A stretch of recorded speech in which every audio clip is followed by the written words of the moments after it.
Manifestation is not magic. It is something who you are, and you have been doing this all your life. But since we don't introspect enough, and then we come to law of assumption and law of attraction, because something happens that we do not want in our life, and we want to manifest the opposite of it. And so we apply techniques, and we come from the lack based and force based mentality where we want to make it happen. And but think about it, all the negative things, and all so far all your life that you have manifested, didn't it come absolutely naturally and seamlessly? You didn't have to do any processes, any techniques, nothing basically.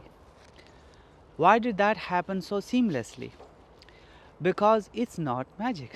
It's not the techniques that manifest.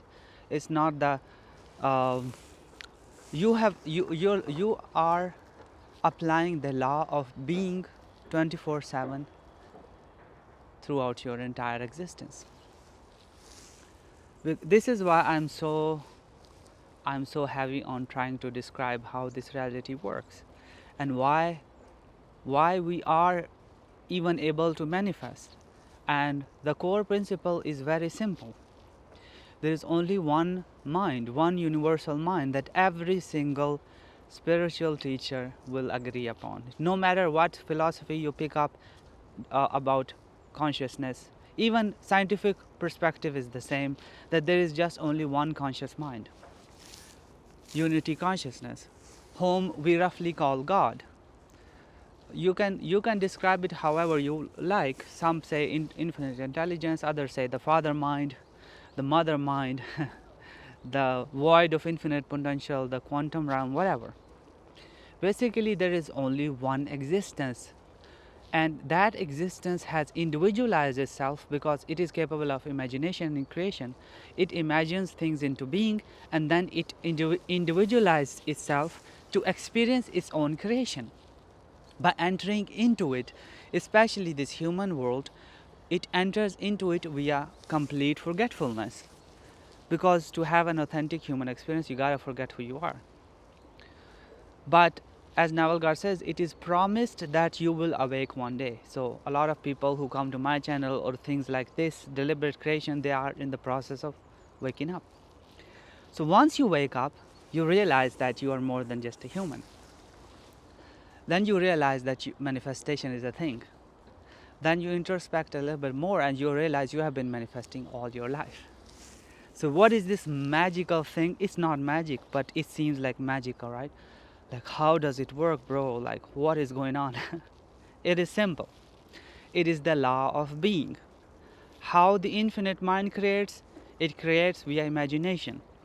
It imagines something, and because the focus of the infinite mind is perfect, it is immediately so. It knows its creation as a fact in the now moment, and it is so. And we are the individualized aspect of the same mind, just keyed low, as Neville Goddard says. That is, our awareness, sphere of awareness is a little bit limited. We can expand it though.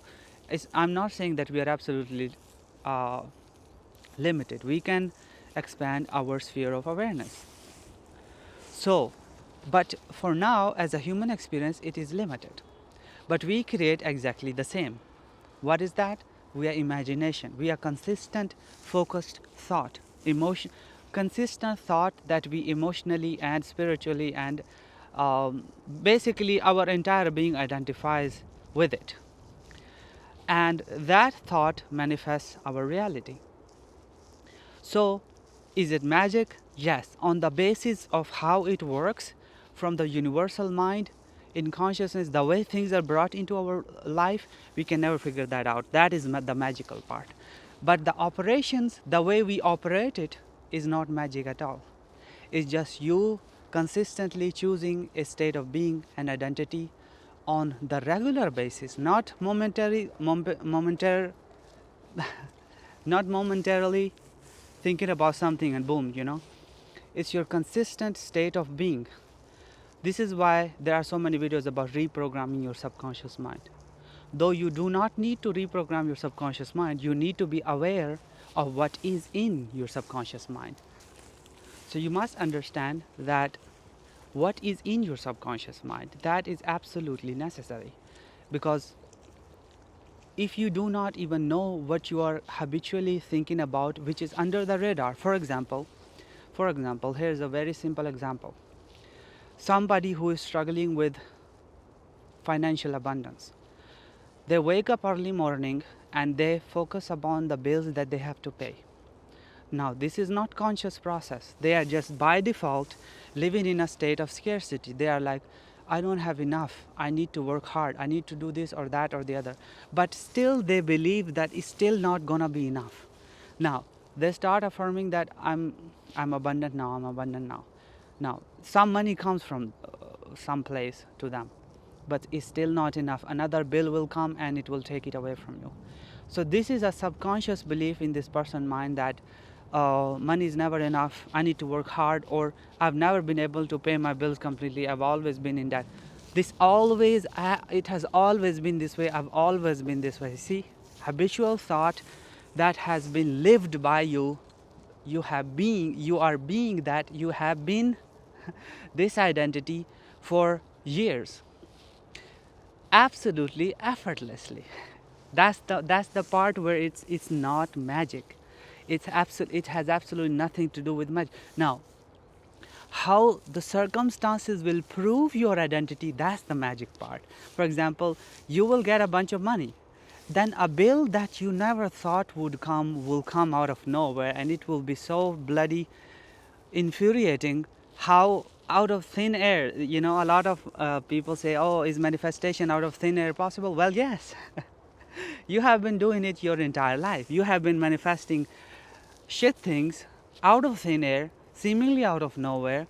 Like your SP will out of nowhere start behaving rude. Like, I'm done with you, I'm tired of you. But when you reverse engineer your manifestation, you realize you have been having regular arguments with your SP very, very insidiously for maybe weeks or months. And now all of a sudden the magical part comes about and your SP is like, I am tired of you. I don't want to be with you. You see how I have done this. I am speaking from personal experience. Every single thing I speak here, I speak for personal experience. And after introspection, I realized that I created it. And then I have to take full responsibility and accountability of my own creation. And that's how you shift into a new reality. So, per se, you don't really need to reprogram your subconscious mind. You just need to become aware of what is under the radar, what is happening, what you have been identifying for about things for years. And the moment you become aware of it, it is like once a magician's trick is revealed, it can never fool you again. Once you see your own limited programming under the subconscious mind, it's gonna be so apparent to you, you will catch yourself immediately. And after that, it is just the same law of being that you have been doing. You just identify deliberately. Now the conscious part is, your part is to deliberately either change the belief or make a new belief instead of it, and stick with it, persist in it, even if it feels fake initially. Just say, no, I am the essence of God, this is my reality, I have inherited this world by default because I'm one with God, everything is mine, so I'm abundant, I'm choosing to be abundant, just like I was choosing to be not abundant before, and it happened seamlessly. So it's absolutely, the way you operate it has nothing to do with magic. It is very simple. Not simple to apply, because for application you gotta persist in it. But it is simple to apply, and at the same time not simple. It depends on your desire to change, right? If your desire to change is strong enough, you will apply it and you will see the magic happen. What will be the magic? The magic will be something like this. You say, I am abundant, I am abundant, I am abundant. Now, you have not applied for a job anywhere. You just exist on LinkedIn. And you say, I am making this much money and I'm abundant. Seemingly out of nowhere, a company approaches you for a job that you have not applied for. And they hire you immediately. And I'm speaking from personal experience. This is how it works. The magic part is how something in your reality will shift outside of you, out of thin air, in a way that you could never devise, in a way you did not even do something about, and it's gonna happen for you. That's the magical part. This is why I always say, let go of how it's gonna happen. Let go of time. Time is another big thing that is so heavily people are seeped into, which ruins their entire the magical part of universe, right? You say that you need this much amount of money for a house, and then you think about how much time it's gonna take for you to get that house. But I have made a story of a video of a couple who manifested an apartment building built with zero money down, and it's another whole story. I will link in the description. No money was required, and it happened within months. While before they were trying to manifest that apartment building by themselves, trying to make it happen, not manifesting deliberately, and it took them 9 years or 15 years, I'm not sure, but many years, and nothing happened. But then it happened in a matter of months. So time is another big trap, and uh, basically the how and the when. These two things are plaguing our human consciousness, and to counteract that, or to uproot that belief, you gotta understand that you're not a human. It's very simple. You are one divine mind, individualized aspect of one divine mind. In that one divine mind, everything exists right now, right this very moment. Everything exists, all realities exist, all creations exist, everything. And you are to choose with your law of being, with the law of being, with conscious effort, who you are being right now, and what you select from that infinite mind. And then the magic comes. That is absolutely not in your hands. You will never devise it. That is the job of God. We roughly call God, which is just the one in universal mind, which the Kabbalion calls the all. Basically, it's all. The all is in all and is all. So, manifestation is not magic. It's just the law of being that you have been operating your entire life. All you need to do is reflect on who you are being.